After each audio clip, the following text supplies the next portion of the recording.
تو آپ کی نیت سے درود پڑھ لیتے ہیں۔ اللہم صل علی محمد وعلی آل محمد كما صليت على إبراهيم وعلى آل إبراهيم إنك حميد مجيد اللهم بارك على محمد وعلى آل محمد كما باركت على إبراهيم وعلى آل إبراهيم إنك حميد مجيد جھوٹوں کو رچر میرا سر ستم خدا کے لیے جھوٹوں کو رچر میرا سر ستم خدا کے لیے زبانی وقف رہو ذکر مصطفیٰ کے لیے الہی بند رہو مرنے کے بعد میری آنکھیں الہی بند رہو مرنے کے بعد میری آنکھیں کھلی کھلی رہے دیدار مصطفیٰ کے لیے۔ حضرات محترم سامعین مکرم، قرآن کے ساتھ محبت کرنے والے میرے دوستوں، بزرگوں اور مسلمان بھائیوں، ویسے ہماری مسجد کا تو روٹین اور ترتیب یہی ہے کہ رمضان کا پورا مہینہ الحمدللہ ہم باتیں کرتے رہتے ہیں، سنتے ہیں، سناتے ہیں، صبح ٹائم، ظہر ٹائم، مغرب ٹائم۔ آج کا جو جمع ہونا ہے اور جس چیز کی محبت ہمیں کھینچ کر لائی ہے وہ ہے اللہ کا کلام۔ ہر مسلمان کے دل میں اللہ نے قرآن کی عظمت کو رکھا ہے، اللہ نے قرآن کی محبت کو ہر مسلمان کے دل میں جگہ دی ہے، اور ہر مسلمان وہ پڑھا ہوا ہے، ان پڑھ ہے، اس کا دل یہی چاہتا ہے کہ میں بھی خوبصورت آواز سے قرآن کو پڑھوں، میں بھی خوبصورت انداز والے قرآن کو سنوں۔ دیکھا جائے تو ہم جیسے نکمے،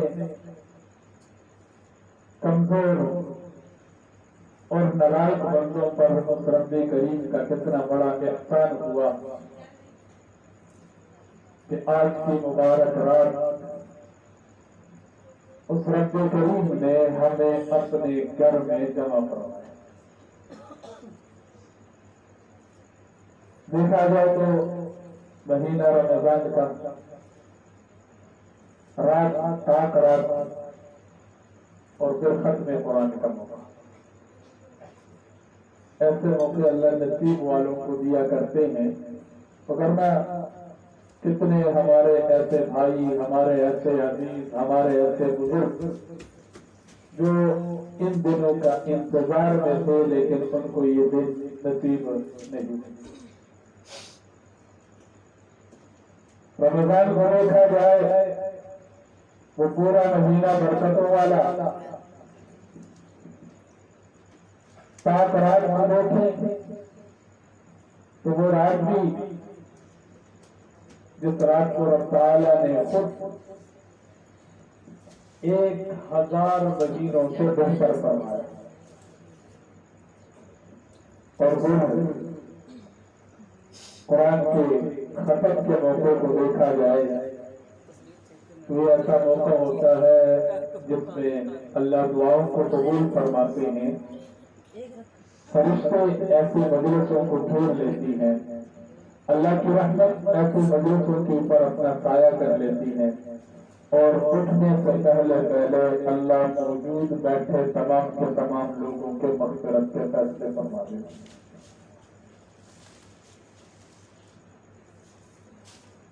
ربط کا قرآن یہ عظیم کتاب، آج تک ہم نے اس قرآن کو سمجھا نہیں۔ ایک تو سمجھنا ہے نا کہ پڑھ کے سمجھ لینا، اور ایک سمجھنا کہ اس قرآن کی عظمت کیا ہے، اس قرآن کا مقام کیا ہے۔ تھوڑا سا اگر ہم اس انداز سے اس قرآن کو دیکھیں تو اس کائنات میں زمین و آسمان کے اندر اور آسمانوں کے اوپر جو سب سے اعلیٰ چیزیں تھیں رب تعالیٰ نے اس کو قرآن کے ساتھ جوڑا ہے. خود اس قرآن کو نازل کرنے والی ذات کون ذات؟ جو سب سے بڑی ذات ہے. تنزیل من رب العالمین. اس قرآن کو لانے والا جو فرشتہ ہے وہ جبرائیل امین ہے، جو تمام سے تمام فرشتوں کا سردار فرشتہ ہے. وما هو علی الغیب بضنین. جبرائیل امین سے کسی نے پوچھا کہ اللہ نے اپنے حبیب کو رحمت للعالمین بنایا، ساری کائنات کے لیے آپ صلی اللہ علیہ وسلم رحمت بن کے آئے، اور حضور صلی اللہ علیہ وسلم خود فرماتے ہیں انما انا رحمت مہدات. اور آپ صلی اللہ علیہ وسلم کے رحمت کے کیا ٹھکانے، آپ صلی اللہ علیہ وسلم کے رحمت کے کیا کہنے. ایک ہی چیز کو اگر ہم تھوڑا سا غور کر لیں، اگر میرے فائدے کی کوئی چیز ہو جس سے مجھے فائدہ ہو تو میں خود ڈھونڈ لوں گا اور میرے لیے کوئی اور ڈھونڈے گا، اس کو میں خود تلاش کروں گا، لکھ لوں گا، لوگوں سے پوچھوں گا کہ وہ میرے کام کی چیز ہے، میرے فائدے کی چیز ہے. لیکن آپ صلی اللہ علیہ وسلم کے رحمت کے کیا ٹھکانے. آپ صلی اللہ علیہ وسلم پورا رمضان اعتکاف کرتے ہیں یہ بتلانے کے لیے کہ مجھے یہ جو رات ہے لیلۃ القدر اس کا پتہ چل جائے اور میں اپنی امت کو بتلاؤں. یعنی مجھے رات کو بتلانے کے لیے، اس رات کے بارے میں خبردار کرنے کے لیے آپ صلی اللہ علیہ وسلم نے پورا مہینہ اعتکاف فرمایا تاکہ اپنی امت کے سامنے میں اس رات کو رکھ سکوں اور امت کو یہ پیغام دوں کہ بھائی یہ رات ایسی رات ہے جو کسی سے فوت ہے نہ ہو جائے، یہ رات ایسی رات ہے جس میں کوئی بندہ محروم نہ رہ جائے. جبرائیل امین سے کسی نے پوچھا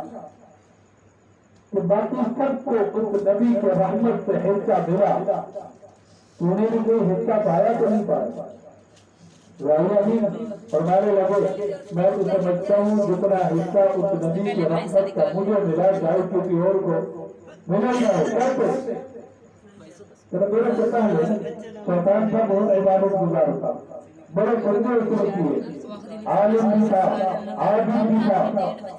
عاشق بھی تھا، عاجز نہیں تھا. اللہ نے اس کو آگے درجہ کیا. میں بھی اس ڈر میں رہتا تھا تو پتہ نہیں اللہ نے مجھ سے کام بہت لیا. ہر نبی کے بعد وہی میں ہی لے کے آتا رہا، لیکن یہ خطرہ رہتا تھا پتہ نہیں کس وقت میرے کیا مقدر نکلے. لیکن جب حضور نبی کریم صلی اللہ علیہ وسلم نبی بن کے آئے، آپ صلی اللہ علیہ وسلم کے اوپر قرآن اترا اور اس قرآن میں جب اللہ نے یہ فرمایا تو وما هو علی الغیب بضنین وما هو بقول شیطان رجیم، تو مجھے یقین ہو گیا کہ اس نبی کے رحمت سے مجھے بھی حصہ مل گیا، مجھے اللہ راضی درگاہ. تو اس قرآن کو لانے والا فرشتہ کون سا فرشتہ؟ جبرائیل امین ہے، جو تمام کے تمام فرشتوں کا سردار فرشتہ ہے. جس نبی پر یہ کتاب، یہ کلام، یہ قرآن نازل ہوا وہ نبی تمام انبیاء علیہ السلام کے امام نبی سردار تھا. جس امت پر یہ قرآن اترا، جس امت کے لیے یہ قرآن آیا، وہ امت تمام کے تمام امتوں میں سے بہترین امت اور سردار امت. جس مہینے میں یہ قرآن آیا وہ مہینہ تمام کے تمام مہینوں کا سردار مہینہ ٹھہرا، اور جس رات میں یہ قرآن اترا وہ رات تمام کے تمام راتوں کی سردار رات ٹھہری. اب اس سے مجھے رات کو اندازہ کرنا ہے، یہ سوچنا ہے کہ جب اس قرآن کا تعلق جس چیز کے ساتھ جڑا وہ چیز اعلیٰ سے اعلیٰ تر ہو گئی. اگر میں اپنے آپ کو اس قرآن کے ساتھ جوڑوں گا تو یہ قرآن مجھے کتنی عزت عطا کرے. اور صلی اللہ علیہ وسلم نے بڑے واضح لفظوں میں ارشاد فرمایا ان اللہ یرفع بهذا الکتاب اقواما وَيَضَعُ بِهِ آخَرِينَ۔ میری امت کے بہت سارے لوگوں کو اللہ نے اس قرآن کی وجہ سے بلند کیا، رفعت و عظمت عطا فرمائی ہے، اور بہت سارے ایسے ہوں گے جن کو اللہ اس قرآن کی وجہ سے ذلت عطا کرے۔ اقبال نے کہا تھا معذب کے زمانے میں وہ حامل قرآن ہو کر ذلیل و خوار ہوئے ہم سارے کے قرآن۔ ایک میں اپنے آپ کو قرآن کے ساتھ جوڑنے کی کوشش کریں، جس طریقے سے بھی ہو، جس انداز سے ہو، قرآن کے ساتھ محبت کرنے والے بن جائے، اس قرآن کے اطاعت میں میرا اور آپ کا حصہ ہو، اس قرآن پر عمل کرنے والے ہم بن جائے، کیونکہ قرآن صرف ثواب کی کتاب نہیں ہے، یہ قرآن ہدایت کی کتاب ہے۔ اس قرآن کا پڑھنا عبادت بھی ہے، اور اس قرآن پر عمل کرنا یہ زندگی ہے۔ حضرت صاحب کرام ان کی زندگی میں دنیاوی چیزیں اتنی نہیں تھی، لیکن جہاں بھی گئے، جس طرف ان کے قدم اٹھے، اللہ نے ان کو ہر میدان میں کامیاب کیا۔ اس کی بنیادی وجہ یہ کہ جیسے قرآن اترتا تھا صحابہ کرام ویسے عمل کرتے۔ مدینہ میں ایک مرتبہ باہر سے کوئی بندہ آیا، یہود عام طور پر آتے ہوئے سوال کرتے تھے، کسی صحابی سے ملے، سوال کیا کہ آپ کا جو قرآن آپ کے نبی پر اترا وہ کہا ہے سامنے سے۔ میرے خیال میں ابو دربا رضی اللہ تعالیٰ میں صحابی گزر رہے تھے، تو دوسرے صحابی کہتے ہیں ہمارا قرآن یہ جا رہا ہے۔ ایسے ان لوگوں کا صحابہ کرام کا قرآن کے ساتھ تعلق تھا، اور قرآن کے اوپر ان کا ایسا عمل تھا، صرف عمل نہیں، قرآن کے ساتھ ان لوگوں کو محبت دی۔ ایک صحابی فرماتے ہیں میں بھی بچہ ہی تھا، بخاری میں واقعہ موجود ہے، میں بھی بچہ ہی تھا، مدینہ روز آنا جانا نہیں ہو سکتا تھا، میں صبح سے آ کر مدینہ جانے والا جو راستہ تھا اس کے اوپر بیٹھ گیا۔ جو بھی مدینے سے قافلہ آ رہا ہے، جو بھی مدینے سے لوگ آ رہے ہیں، ان کو پوچھتا آپ کے پاس قرآن کی کوئی یاد ہے، اس ربی سے آپ کو یاد سن کے آئے ہیں، کوئی سورت سن کے آئے ہیں؟ اگر وہ کہتے ہیں میں انہیں بات کرتا ہوں ان کے قدموں میں، اور ان سے کہتا ہے کہ وہ آج مجھے سکھاؤ، وہ آج مجھے پڑھاؤ۔ وہ ان صحابہ کرام اور ان قافلوں سے سن کر بچپن میں میرے پاس بہت سارا قرآن کا حصہ ہوا ہے۔ لیکن ہمارے نبی کریم صلی اللہ علیہ وسلم کی خدمت میں ایمان لانے کے لیے پہنچے، جب واپس آئے آپ صلی اللہ علیہ وسلم نے ان کو نماز سکھلائی، اور نماز کے بارے میں یہ ہدایات کی کہ تم میں سے جو اچھا قرآن پڑھتا ہو، جس کو زیادہ قرآن یاد ہو، وہ تمہارا امام پڑھے۔ جب آ کے دیکھا لوگوں نے تو میرے پاس بھی قرآن کی زیادہ آتی تھی، میں بھی قرآن کو کچھ آتی یاد کی تھی میں نے، اور میں بھی اچھا قرآن پڑھتا تھا، تو انہوں نے بچپن سے ہی مجھے امام بنایا۔ اگر آج کل بعض لوگ اس سے یہ مسئلہ لیتے ہیں کہ جو وہ صحابی امام بنے، لہذا غیر جو نابالغ ہوتا ہے وہ بھی امام بن سکتا ہے، وہ امام ہے،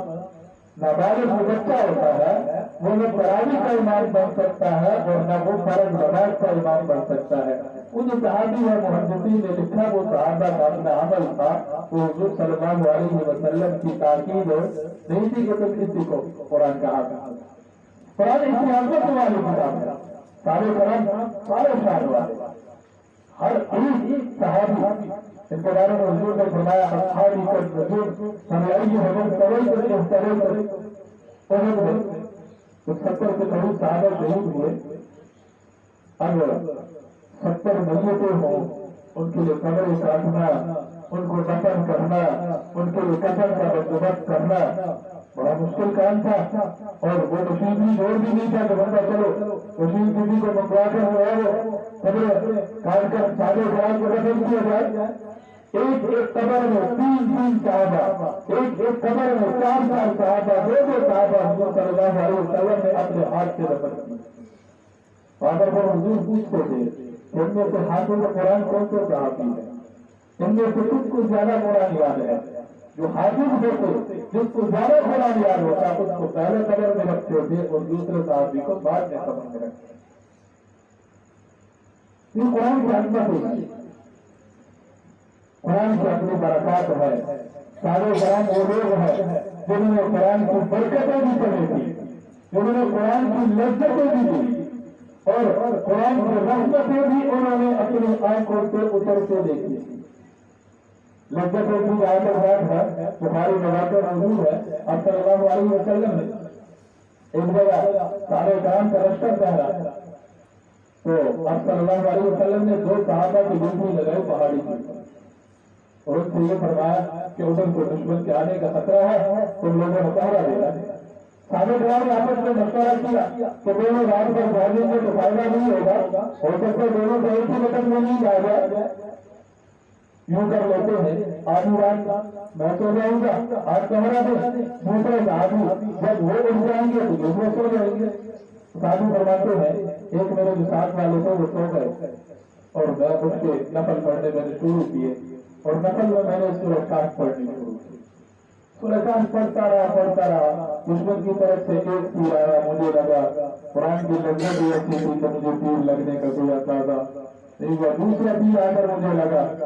جب مجھے یہ احساس ہوا کہ اگر میں اپنے ساتھی کو نہیں جگاؤں گا ہو سکتا ہے میری شہادت ہو جائے اور حضور کے فرمان میں کوئی نقص نہ رہ جائے, اس لیے پھر اس صحابی کو میں نے جگایا, مگر میں میرا قرآن چھوڑنے کا دل نہیں کرتا. یہ سارے قرآن سے لذت اور کیوں نہ ہو, ایسی کتاب ہے جو حفاظت کا ذریعہ بھی ہے, جو برکت کا ذریعہ بھی ہے, جو رحمتوں کا ذریعہ بھی ہے, اور دنیا اور آخرت کے جتنے سکون اور جتنی کامیابیاں ہیں وہ ساری کی ساری اللہ نے اپنے کلام اور قرآن میں رکھی. ایک آیت الکرسی ہے, آیت الکرسی اور صلی اللہ علیہ وسلم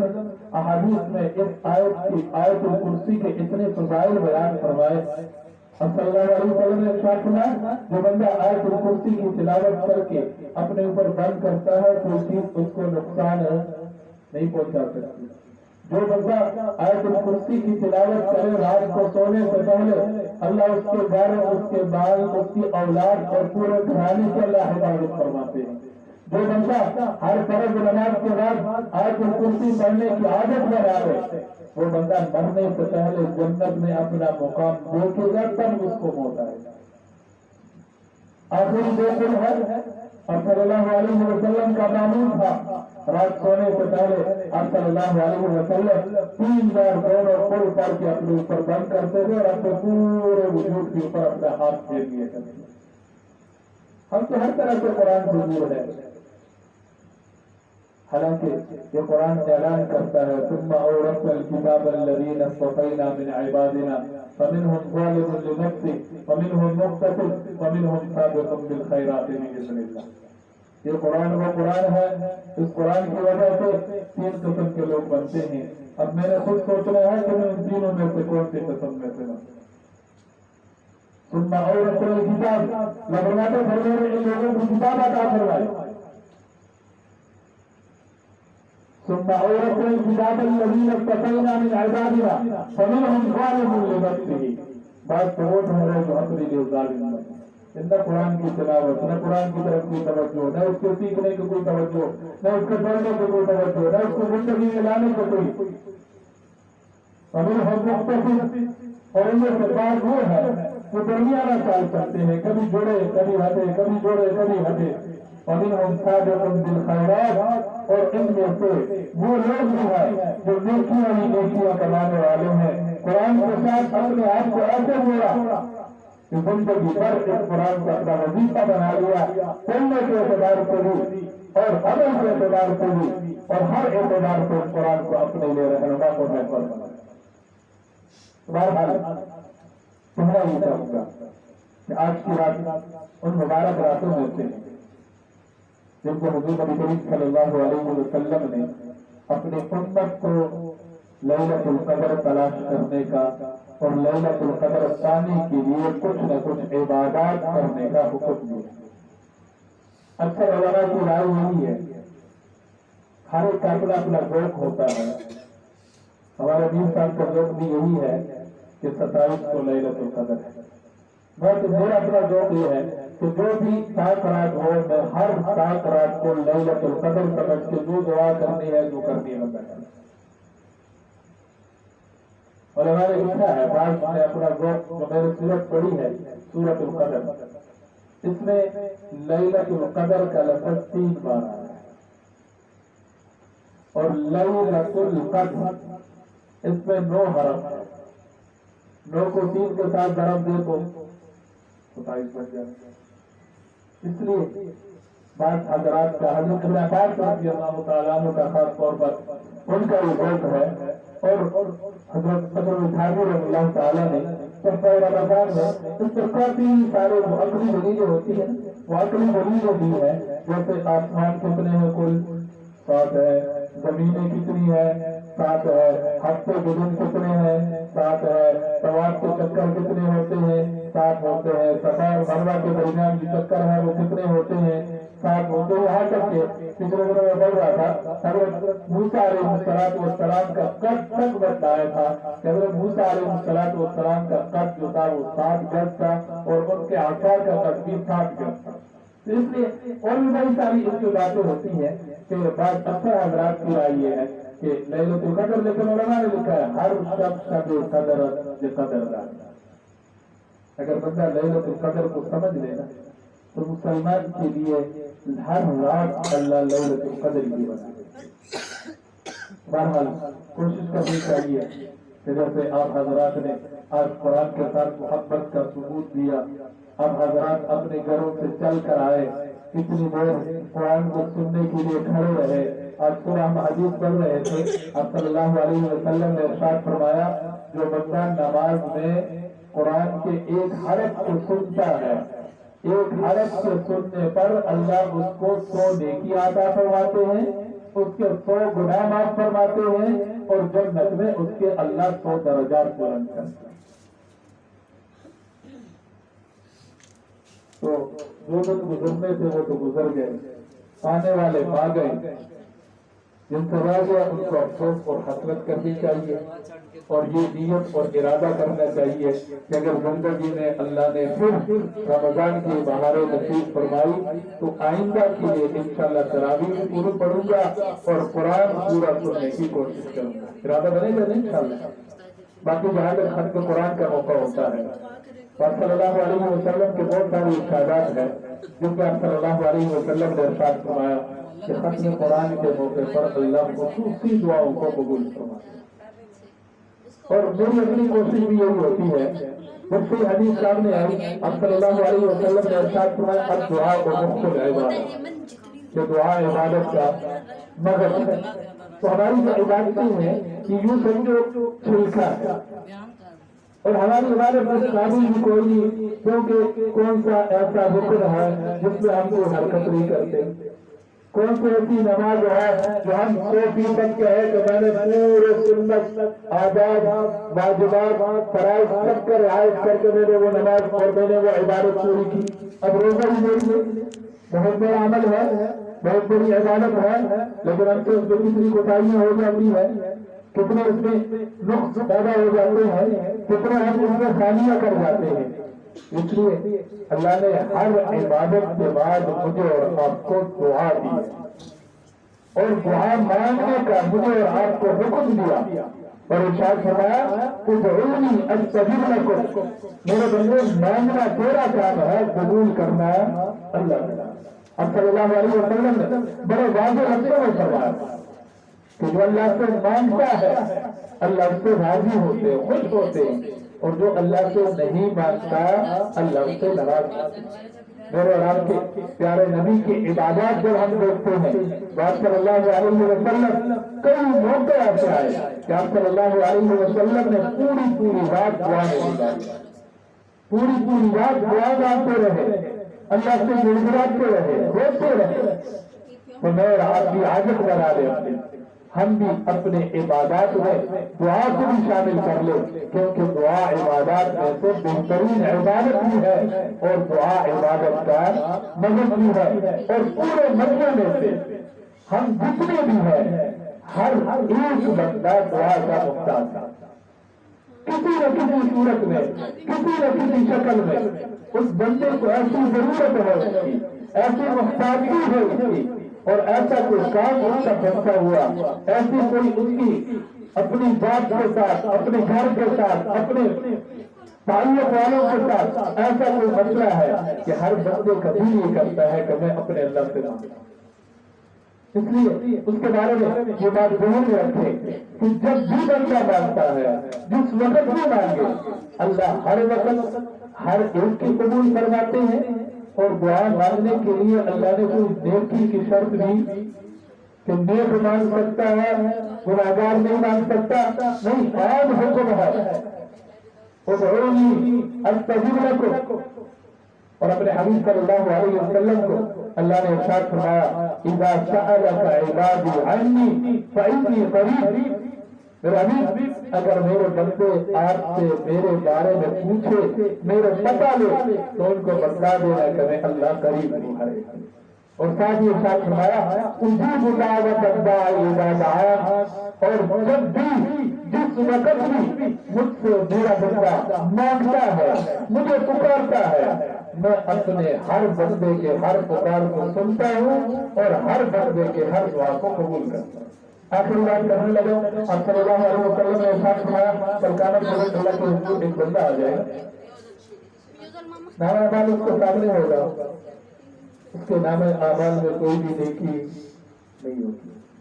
کوشش یہی کرنی چاہیے کہ ہم اپنے زندگی میں نیکیاں کریں۔ بات ساتھی جب اس طرح کے حدیث سنتے ہیں، چلو یار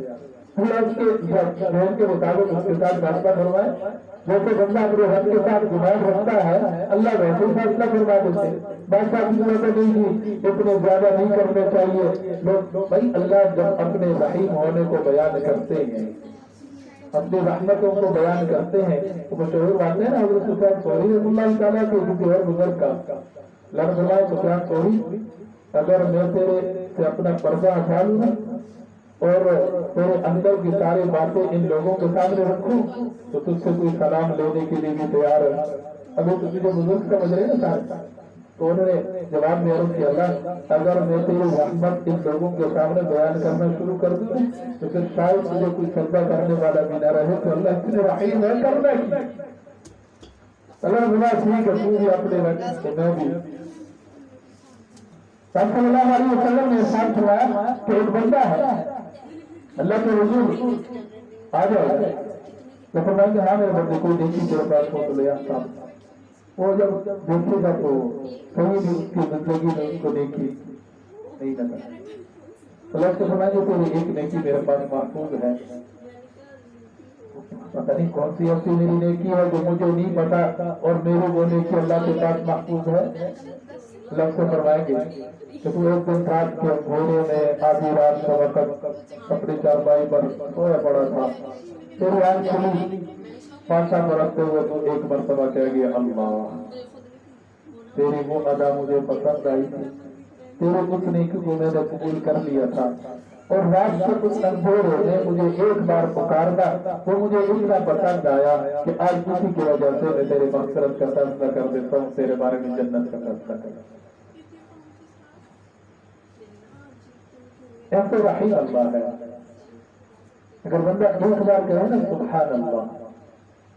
اللہ فرماتے ہیں ایک بار سبحان اللہ کے بدلے اس بندے کو اتنی نیکی عطا کر دیتا ہوں کہ زمین و آسمان کے درمیان کے خلا کو بھر دیتا ہوں۔ اگر بندہ ایک بار زندگی میں اخلاص کے ساتھ کہتا ہے استغفر اللہ یا اللہ مجھے معاف فرما، اللہ فرماتے ہیں جب میں معاف کرنے سے آ جاتا ہوں، اگر اس بندے کی گناہ اتنی ہو کہ وہ زمین و آسمان کے درمیان کے خلاف کو بھر دے اپنے گناہوں سے، مجھ سے ایک بار معافی مانگے، اخلاص سے معافی مانگے، میں اس کو معاف کر دوں تو مجھے اس کے اتنے گناہوں کی بھی کوئی پرواہ نہیں ہوتی، میں اس کو بھی معاف کر دیتا ہوں۔ اس لیے ہم اکیلے میں بھی، تنہائی میں بھی، مجمع میں بھی، جب بھی موقع ملے اپنے رب کو پکارے اور اپنے رب سے ہم مانگنے والے بنے، کوشش کریں گے انشاءاللہ۔ آپ سب حضرات کا بہت بہت شکریہ، خاص طور پر جنہوں نے قرآن سنا، اللہ ان کا سننا قبول فرمائے، اور ان کا بھی میں بے حد مشکور ہوں کہ انہوں نے میرا سنا، سننے والے نہ ہوتے تو میں کس کو سناتا۔ اللہ ان کا سننا قبول فرمائے، اپنا سایہ نشان اللہ بدلہ نصیب فرمائے، اور جتنے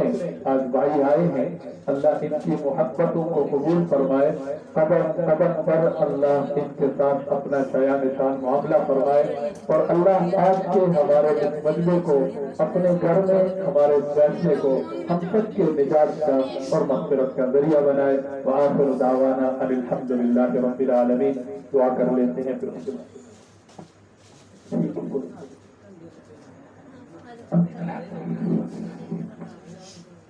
الحمدللہ رب العالمین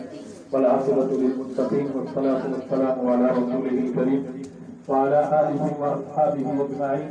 ربنا آتنا في الدنيا حسنة وفي الآخرة حسنة وقنا عذاب النار۔ ربنا ظلمنا أنفسنا وإن لم تغفر لنا وترحمنا لنكونن من الخاسرين۔ لا إله إلا أنت سبحانك إنا كنا من الظالمين۔ اللهم اغفر لنا وارحمنا واعف عنا، اللهم اغفر لنا وللمؤمنين والمؤمنات والمسلمين والمسلمات الأحياء منهم والأموات، اللهم آنس وحشتنا في قبورنا، اللهم ارحمنا بالقرآن العظيم واجعله لنا إماما ونورا وهدى ورحمة، اللهم ذكرنا منه ما نسينا وعلمنا منه ما جهلنا وارزقنا تلاوته آناء الليل وآناء النهار، واجعله لنا حجة يا رب العالمين، واجعله لنا حجة يا رب العالمين، يا أفضل الأولين يا آخر الآخرين يا راحم المساكين يا ذا القوة المتين يا ذا القوة المتين يا راحم المساكين يا راحم المساكين، لا إله إلا الله الحليم الكريم، سبحان الله رب العرش العظيم، الحمد لله رب العالمين، نسألك موجبات رحمتك وعزائم مغفرتك والغنيمة من كل بر والسلامة من كل إثم، لا تدع لنا ذنبا إلا غفرته ولا هما إلا فرجته ولا دينا إلا قضيته ولا مريضا إلا شفيته ولا حاجة من حوائج الدنيا والآخرة ولا حاجة من حوائج الدنيا والآخرة هو لك رضا إلا قضيتها يا أرحم الراحمين، هو لك رضا إلا قضيتها يا أرحم الراحمين، اللهم اعف عنا فإنك عفو كريم، اللهم اعف عنا فإنك عفو كريم، اللهم اعف عنا فإنك عفو كريم، اللهم إنك عفو كريم تحب العفو فاعف عنا، اللهم إنك عفو كريم تحب العفو فاعف عنا، اللهم إنك عفو كريم تحب العفو فاعف عنا، رب اغفر وارحم وأنت خير الراحمين، رب اغفر وارحم وأنت خير الراحمين، اللهم اغفر لنا وارحمنا واعف عنا، اللهم اغفر لنا وارحمنا واعف عنا، اللهم اغفر لنا وارحمنا واعف عنا، کریم اللہ، رحیم اللہ، مہربان اللہ، اپنے بندے کے ساتھ 70 ماہوں سے زیادہ محبت کرنے والے اللہ، اللہ سارے بندے تیرے محبت میں، تیرے کلام کی محبت میں اپنے گھر چل کے آئے ہیں، کہ اللہ ہم سب کا داخلہ قبول فرما، اپنے ہاتھوں کو قبول فرما، ان لوگوں کا آنا قبول فرما، قدم قدم برکت نصیب فرما، رب کریم جو جس مقصد کی لیے آیا ہے اس مقصد کی اس مقصد میں اس کو کامیابی نصیب فرما، جو جس نظریے سے آیا ہے اللہ اس کے نظریے میں اس کو کامیابی نصیب فرما، اللہ ہم سب معافی مانگنے کے لیے تیرے در پہ جمع ہے، ہم سب تیرے رحمت کی امیدوار ہے، تیرے مغفرت تجھ سے مانگنے کے لیے آئے ہیں، رب کریم ہم سب کو معاف فرما، رب کریم ہم سب کو معاف فرما، رب کریم ہم سب کو معاف فرما، رمضان کا مہینہ مغفرت کا مہینہ، اللہ قرآن کی تلاوت مغفرت کا ذریعہ، اللہ تیرے سے مانگنا مغفرت کے لیے مانگنا، اللہ تجھ سے مانگنا تجھے راضی کرنے کے لیے مانگنا، رب کریم تیرے بندوں کے ساتھ کتنی تیری مہربانی کو میں نے بیان کیا، رب کریم تیرے بندوں کے سامنے اتنی تیرے رحمت کو میں نے بیان کیا، رب کریم تیرے رحیم ہونے کو نہیں بیان کر سکا، اس سے بھی بڑھ کر رحیم ہے، تو خود اعلان کرتا ہے وہ ارحم الراحمین، وہ ارحم الراحمین، سارے دنیا کے رحم کرنے والے بھی جائے رحم کرنا شروع کر دے، اللہ تو ان سے بھی زیادہ رحم کرنے والا ہے، ساری دنیا کے سارے لوگ معافی دینے لگ جائے، اللہ تو ان سب سے بڑا معافی دینے والا ہے، اللہ تم جب معاف کرتا ہے تو کسی کی پرواہ نہیں کرتا، تم جب معاف کرتا ہے تو یہ نہیں دیکھتا کون ہے، کہاں سے آیا ہے، کس نظریے سے آیا ہے، کس مقصد سے آیا ہے، اللہ تو ایسے مجلسوں میں بیٹھنے والوں کے لیے معافی کا اعلان کرتا ہے، رب کریم آج ہمیں معاف فرما،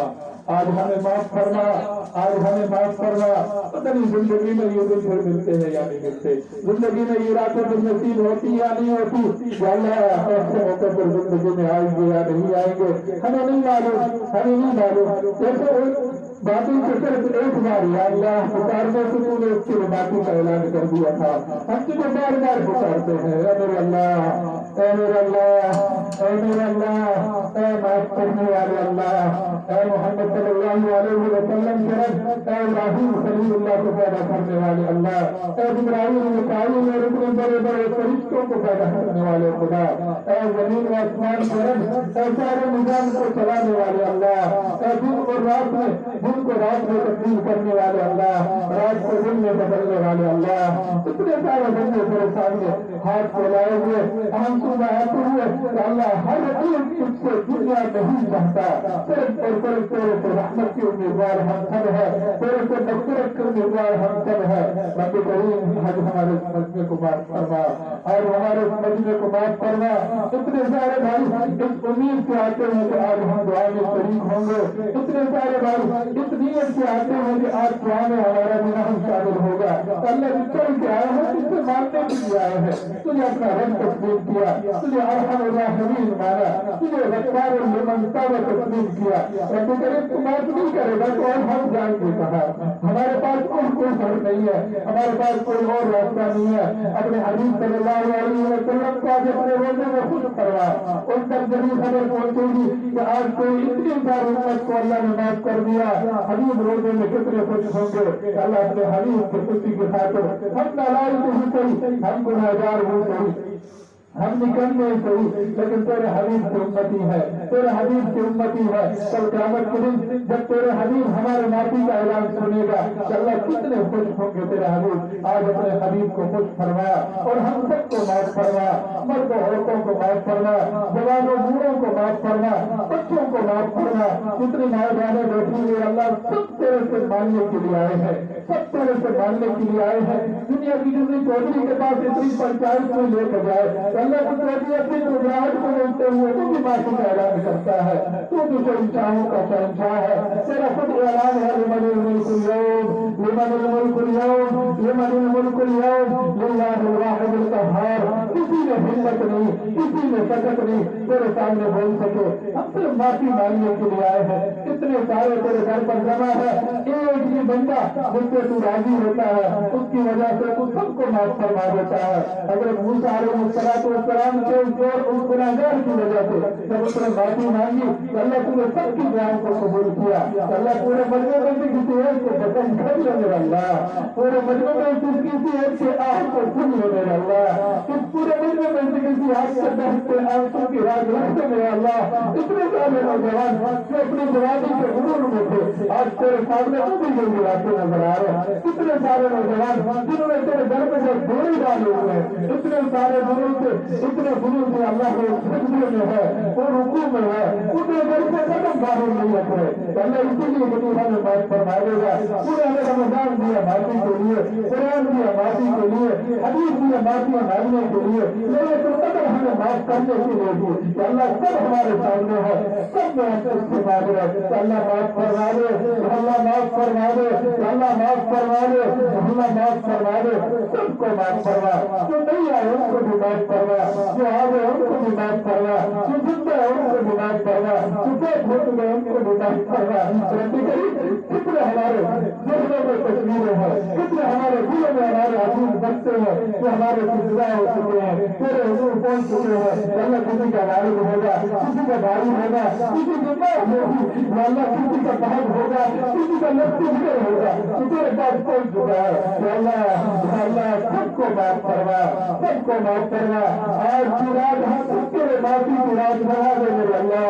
آج کی رات سب کے لیے ہم سب کے لیے معافی کی رات بنا دے میرے اللہ. آج کے مجلس کو ہم سب کے لیے معافی کے مجلس بنا دے میرے اللہ. پتہ نہیں بعد میں نکل کر ہم کیا کر لیتے ہیں، لیکن ابھی میرے سے توبہ کر لیتے ہیں. پورا مجمع ایک آواز سے ہم کہتے ہیں یا اللہ ہماری توبہ، یا اللہ ہماری توبہ، یا اللہ ہماری توبہ، یا اللہ ہماری توبہ، یا اللہ ہماری توبہ، یا اللہ ہماری توبہ. اس سے ایک بار تو توبہ کر لیتا ہے، ایک بار تو ان کو پکارے، ہندو نے ایک بار تمہیں پکارا تھا اللہ 70 بار پوری اپنے اس ہندو کا بھی جواب دیا تھا لبیک یا علی، لبیک یا علی. کہ اللہ ہم تیرے ہی بندے ہیں، تجھ سے ہی مانتے ہیں، تیرے سامنے سجدہ کرتے ہیں، تیرے حبیب کی امتی ہے، تیرے حبیب کا نام کرنا کرتے ہیں، اللہ تیرے حبیب کے نام شریعت کو مانتے ہیں، کبھی ہو جاتی ہے، کبھی ہو جاتی ہے، اللہ پورا نہیں کر سکتے، لیکن تو خود کہیں مجھ سے مانگو میں تمہیں دوں گا، مجھ سے مانگو میں تمہیں عطا کروں گا۔ آج کی رات اگر میں نے قدر ہے وہ آسمان دنیا پر تشریف لا چکا ہے، اپنے ہر بچے کے ہر ہزار کا جواب دیتا ہے کہ اللہ سب کی زندگی بنا دے، سب کی زندگی بنا دے، سب کی زندگی بنا دے، سب کی ضرورت پوری فرما دے، سب کے مشکلات حل کروا دے، سب کی مصیبتوں کو دور فرما دے، سب کی مصیبتوں کو دور فرما دے۔ اللہ معصوم بچے ہیں جن کو زندگی میں ایک بھی گزار نہیں ہے، اللہ ہم کو حضور پیش کرتے ہیں، اللہ ان کی وجہ سے ان کے ہاتھوں کا لاج رکھ لے، ان کے سچی آنکھوں کی لاج رکھ لے میرا اللہ۔ ہمیں گناہ نہیں آتا، ہمارے گناہ سب ہو چکے ہیں، ہماری باتیں خوش ہو چکی ہے۔ اللہ کسی ایک کو پسند کر لے، میں دونوں موجود میں کسی کی آنکھ کو پسند کر لے، کسی کی آنکھ کی لاج رکھ لے، اور آج ہمیں بات کرنا، ہمیں سکون کی زندگی نصیب کرنا، ہمیں سکون کی زندگی نصیب کرنا، اپنے ہی زندگی اپنی زندگی نصیب کرنا، اپنے حبیب کی بات نصیب کرنا، اپنی گھر کی حاضری نصیب کرنا۔ یعنی جتنے ہم بیٹھتے ہیں آج کی رات ہماری دعا کو قبول کرنا، سب کو اپنے گھر بیت اللہ کا دیدار نصیب کرنا، اپنے حبیب کے لوگوں کے سامنے کھڑے ہو کر اپنے حبیب کو سلام کرنے کا سب کو توفیق نصیب کرنا۔ نبی کریم سب کے مقدر لکھ دے، سب کے مقدر لکھ دے، سب کے مقدر لکھ دے۔ نبی کریم ہم سب کو معاف کرنا، سب کی جتنی ضروریات ہے سب پوری کرنا، ہزاروں غیر کو پوری کرنا۔ جن بھائیوں نے دعا شروع کہا ہے ان کے حق میں سب کی دعاؤں کو قبول فرما۔ ایک بھائی نے اپنے بچے کے بیماری کو صحت کے لیے دعا کی بچہ اللہ اس بھائی کے بچے کو صحت نصیب فرما۔ صحت دینے والی تیری ہی ذات ہے، صحت دینے والی تیری ہی ذات ہے، بیماری بھی تیری طرف سے آتی ہے کہ اللہ ہم سب کو صحت قابل عاجل مستقبل نصیب فرما، سب بیماروں کو شفا قابل عاجل مستقبل نصیب فرما۔ جنہوں نے دعا سے نکالے ہوئے ان کے حق میں سب کی دعاؤں کو قبول فرما۔ نبی کریم جو ہم سے بچوں کرتے رہے دعا چکے ہیں ان کے ساتھ اپنے رحمت والا معاملہ فرما۔ رمضان کے اس مہینے میں انہیں سب کو معاف کر دیا، پوری زندگی کے لیے قبر کے برزخی زندگی میں سب کو معاف فرما۔ ہمارے محترم قاری فیروز صاحب بہت نیک آدمی تھے، اللہ بہت ہی اچھے آدمی تھے، پورے حضور رمضان کے اس مہینے میں آ گئے، اللہ ان کے ساتھ اپنے شاہ نشان محبت والا معاملہ فرما، ان کے ساتھ اپنے شاہ نشان محبت والا معاملہ فرما۔ بہت سارے ان کے شاگرد یہاں بیٹھتے ہوں گے، بہت سارے ان کے تعلق والے جن کے اوپر ان کے احسانات تھے کہ اللہ میں بھی اسی میں سے ادنا کروں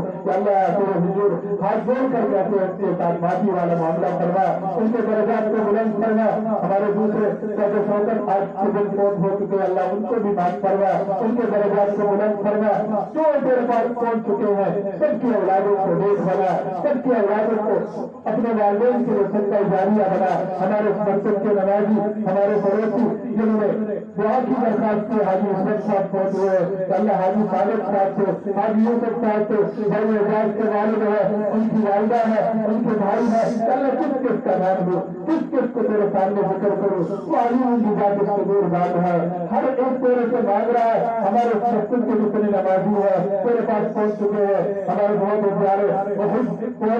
محبت کرنے والے محسن چاچا عبدالحق اللہ تیرے پاس پہنچ چکے ہیں، ان کے بھائی ان کے تعلق والے جو بھی ہمارے نمازی ہے، ایک ایک کا نقشہ ایک کا دور میں تصویر ہے، اللہ آپ کی رات سب کو معاف فرما، سب کے درجات کو بلند فرما، ان کے حق میں ہم سب کی دعاؤں کو قبول فرما۔ ہمارے سارے قرآن کا خیال اللہ سب کو پہنچا، ہمارے ملک کی جتنی نیکیاں ہیں اللہ سب کا ہم کی سارے ثواب کرتے ہیں اپنے عزیزوں کے لیے، اپنے محترمین کے لیے، اپنے تعلق والوں کے لیے، اللہ ہمارے طرف سے ان کو بہترین درجہ عطا فرما۔ ہمارے والدین جن کے زندہ ہے ان کا سایہ ان کے والدین دنیا سے جا چکے ہیں، اللہ ان کو مغفرت کے فیصلے فرما، اولاد کو نیک بنا، اولاد کو نیک بنا، والدین کا فرما بردار بنا، جن کی اولاد نہیں ہے اللہ مجموعوں کو جو بھی اس سے مانگ رہا ہے سب کے بارے میں نیک اولاد کا فیصلہ فرما، سب کو نیک اولاد کی نعمت سے نواز دو، جو نہیں اولاد کے خواہش رکھتے ہیں ان کی اس خواہش کو پورا کرنا۔ رب کریم ہمیں بات فرما، زندگی میں بار بار یہ موقع نصیب فرما، یہ بہاریں ہمیں بار بار نصیب فرما، موت کا جو فیصلہ کرے ایمان کی موت نصیب فرما، ایمان کی موت نصیب فرما، رمضان کی موت نصیب فرما، جمعے کی موت نصیب فرما، اللہ کے حبیب کے دیوار مدینے کی موت نصیب فرما. ربنا تقبل منا انك انت السميع العليم وتب علينا انك انت التواب الرحيم. وصلى الله على النبي الكريم وعلى اله واصحابه اجمعين. آمين آمين آمين برحمتك يا ارحم الراحمين.